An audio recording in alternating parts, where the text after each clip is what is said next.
നമ്മുടെ ശരത് ബ്രോ ഒരു വീഡിയോ ഇട്ടിരുന്നു കുറച്ചു നേരം മുമ്പ്. അത് പോയി എടുത്ത് എല്ലാവരും ഒന്ന് കാണണം. ഞെട്ടിക്കുന്ന കാര്യങ്ങളാണ്. ശരിക്കും പേടിയും അതേപോലെ എന്താ പറയാ ആകുലതയൊക്കെയാണ് അത് കണ്ടതിന് ശേഷം നമുക്ക് തോന്നുന്നത്. ഒരു മനുഷ്യനോട് നമ്മുടെ ഉള്ളിൽ മനുഷ്യത്വമൊക്കെ ഉള്ളതുകൊണ്ടായിരിക്കും നമുക്ക് അങ്ങനെ തോന്നുന്നത്.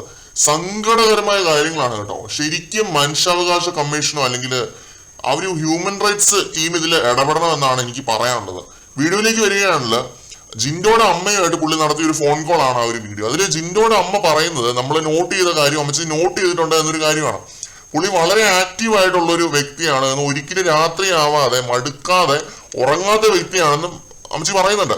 ജിൻഡോയുടെ ഫാമിലി ആയിട്ട് അവിടെ കൊടുത്ത ഗുളിക ആകെ ബി കോംപ്ലക്സ് ടാബ്ലറ്റ്സ് ആണെന്ന് ക്ലിയർ ആയിട്ട് പറയുന്നുണ്ട് ശരത്തിന്റെ അടുത്ത്. 2 രൂപ 3 രൂപയുടെ വൈറ്റമിൻ ഗുളിക പറ്റാത്തവന്മാരാണോ ഈ കോടികളുടെ പരിപാടി നടത്തുന്നത് എന്ന് ശരത് ബ്രോ ചോദിക്കുന്നുണ്ട്. അപ്പം ഇതാണ് എനിക്കും ചോദിക്കാനുള്ളത്. ഇന്നലെ നമ്മളുടെ വീഡിയോയിൽ 2-3 സൈക്കാട്രിക് ഡ്രഗുകളുടെ പേര് സഹിതം പറഞ്ഞിട്ടുണ്ടായിരുന്നു. അതിലേതോ ഒരു ഐറ്റം വൈറ്റമിൻ ഗുളികയാണെന്നും പറഞ്ഞ് ആ പാവം പിടിച്ച മനുഷ്യന് കൊടുത്തിട്ടുണ്ട്. അയാൾ അത് കഴിച്ചിട്ടുമുണ്ട്. അതിനുശേഷമാണ് ഈ രീതി കിറങ്ങി നടക്കാൻ തുടങ്ങിയത്. അതാണ് തെളിവ് സഹിതം ശരത് ബ്രോ എന്ന് കാണിച്ചത്. ജിൻഡോയെ മയക്കി കിടന്നാലും ഈ സീസൺ അയാൾ വിജയിക്കാതിരിക്കാനും ഇങ്ങനെയുള്ള എന്ത് നാറിയ തറക്കളിയും ബിഗ് ബോസ് കളിക്കും. മനുഷ്യത്വരഹിതമായ കളികൾ കളിക്കും. ശരിക്കും ഷോക്ക്ഡ് ആണ് ജിൻഡോയുടെ അമ്മ സംസാരിക്കുന്നത് കേട്ടപ്പോ. ഇന്ന് ആ അമ്മയ്ക്ക് വന്ന അവസ്ഥ അല്ലെങ്കിൽ ഭീതി വേറുള്ളവർക്ക് വന്നുകൂടാ എന്ന് ആര് കണ്ടു? അങ്ങനെ ഒരു സിറ്റുവേഷനിൽ ബി കോംപ്ലക്സ് ആണെന്ന് പറഞ്ഞ് എന്ത് കൊടുത്താലും നമ്മൾ കഴിച്ചു പോകും. അതാണ് പ്രേക്ഷകർ മനസ്സിലാക്കേണ്ടത്.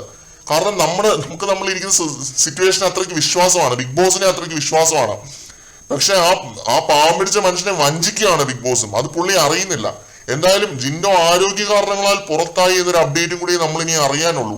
അതൊരു ഗെയിം ചേഞ്ചിങ് മൂവ്മെന്റ് ആയിരിക്കുമെന്ന് മാത്രമല്ല, ബിഗ് ബോസിന്റെ തന്നെ ഷോയുടെ തന്നെ ഗെയിം ചേഞ്ചിങ് മൂവ്മെന്റ് ആയിരിക്കും. ബിഗ് ബോസ് ഇനി കാണില്ല എന്ന് പറയുന്ന ഒരു വലിയ വിഭാഗം ജനങ്ങളെ നമുക്ക് കാണാൻ സാധിക്കും. കാരണം അത്രയ്ക്കുമായി ഇവർ ഈ ചെയ്യുന്ന മനുഷ്യത്വരഹിതമായ തറക്കളികള്. ഇവര് വിചാരിക്കുന്ന ആള് ജയിക്കണം. അവരെ ജയിപ്പിക്കാനായിട്ട് ആരെയൊക്കെ വെട്ടും ആ വഴിയില്. അല്ല ആർക്കൊക്കെ മരുന്ന് കൊടുത്ത് കീർക്കന്മാരും ഭ്രാന്തന്മാരും ആക്കും. അല്ല അറിയാൻ മേലാത്തോണ്ട് ചോദിക്കുകയാണ്. ഓൾറെഡി ഇപ്പൊ 2 പേരായി, സിബിനും ജിൻഡോയും. അടുത്ത ആളാണ് അഭിഷേക്. അല്ല അഭിഷേക് പ്രതികരിച്ച് ഈ പറയുന്ന ജാസ്മിനെതിരെ പ്രതികരിച്ച് പുള്ളിക്കും ഈ ഗതി വരുമോ? അല്ല ഈ ഷോയുടെ തലപ്പത്തിരിക്കുന്നവന്മാർ ഈ ഗതി വരുത്തും അഭിഷേകിനും. എനിക്ക് അതാണ് തോന്നുന്നത്. അത് 3 പേരാക്കുമത്, അല്ലെങ്കിൽ അതിലും വേറെ ആളുകൾ വരും. അതിന് അവർക്കും ഇതേ ഗതി തന്നെ വരുത്തും. അതാണ് എനിക്ക് തോന്നുന്നത്.